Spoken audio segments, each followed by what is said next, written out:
Pak, Bapak mungkin dengar Tambora itu kumuh se-Asia Tenggara. Saya adalah lurahnya.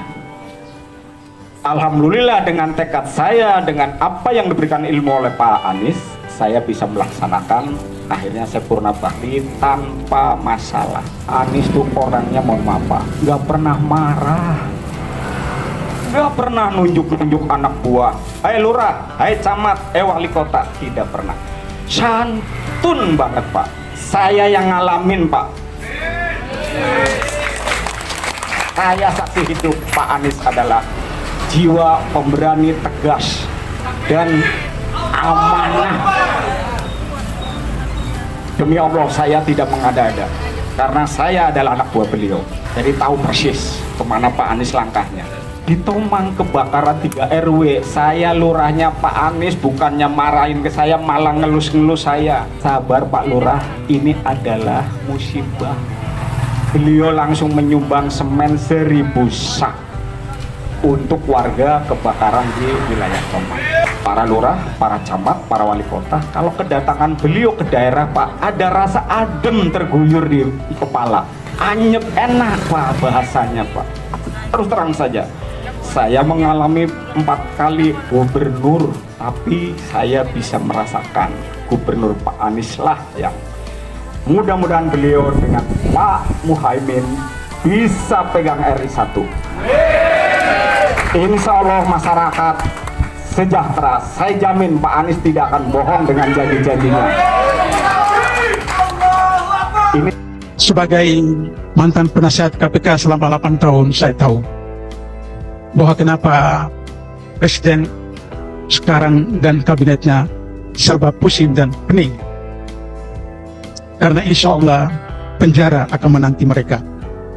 Karena itu maka harus dilakukan semua usaha agar supaya Amin gagal jadi presiden wakil presiden. Dengan segala berbagai cara rekayasa. Tapi percayalah, dalam surat Al-Mulk yang dibacakan oleh Qori kita tadi menjelaskan dengan jelas bahwa Allah yang punya otoritas untuk mengangkat seseorang dan menurunkan seseorang. Penuhi TPS sampai ke kelurahan, kecamatan, kabupaten, tidak boleh lolos. Di tempat tinggal saya di Rawadeno, saya buat baleho 3 meter, ada gambar saya, ada gambar Anies. Waktu itu Caimin belum ada. Orang waras pilih Anies Baswedan, dipasang di orang anti korupsi pilih Amin. Itu dilakukan di RT, RW. Bapak Ibu kembali lakukan itu. Sedemikian semua tipu hela yang dilakukan oleh mereka, insya Allah tidak.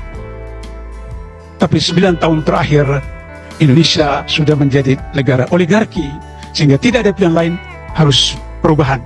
Dan kita masuk pada orde perubahan. Orde perubahan yang akan dipimpin oleh Anies 2024-2029 harus menyelesaikan 5 PR yang sekarang ini diwariskan oleh presiden yang sekarang. Pertama, krisis korupsi. Kedua, krisis narkoba. Yang ketiga, krisis keluarga. Yang keempat, krisis penegakan hukum. Dan yang kelima, krisis identitas. Tapi menjelang pemilu Pilpres, terjadi satu krisis yang super dahsyat, krisis kepemimpinan.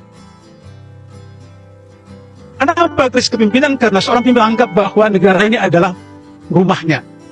Negara ini adalah perusahaannya. Sehingga tidak cukup istri, tidak cukup adik ipar, tidak cukup anak, tidak cukup mantu, harus menjadi penguasa.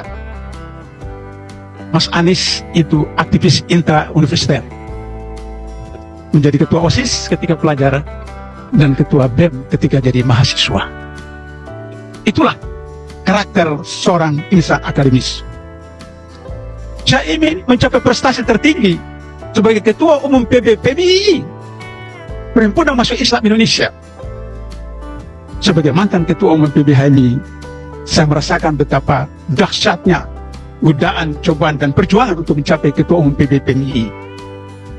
Yang aktivis ekstra adalah keturunan pendiri Nahdlatul Ulama. Dan ketika Masyumi dengan NU bergabung bersatu, pemilu 55 Islam maju ke depan. tampil sebagai pemenang.